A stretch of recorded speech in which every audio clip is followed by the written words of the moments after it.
पिसुडीचं मी सांगायला गेले ना,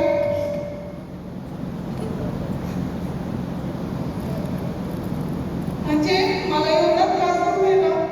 9 वर्षापासून मी पिसुडीचा म्हणजे पिसुडीला झुंज देत होते. अक्षरशः एक मिनिट असं सांगते ना, कंटिन्यू 8 महिने माझ्या लढाई चालू होते. अक्षरशः मी मरणाच्या दारात टेकले होते. पण खूप दवाखाने केले, खूप हे केलं. अक्षरशः अपेक्षा सोडून दिली की जगल म्हणून. पण काय असं देवाची लीला वेगळी. राहुल सर आमच्याकडे आले आणि राहुल सरांनी आम्हाला सांगितलं की तुम्ही लास्ट चान्स म्हणून आपलं ज्यूस चालू करा. आणि आम्ही ते घेतलं. अक्षरशः माझ्या पहिल्या महिन्यातच मला रिझल्ट आला. माझं 4 किलो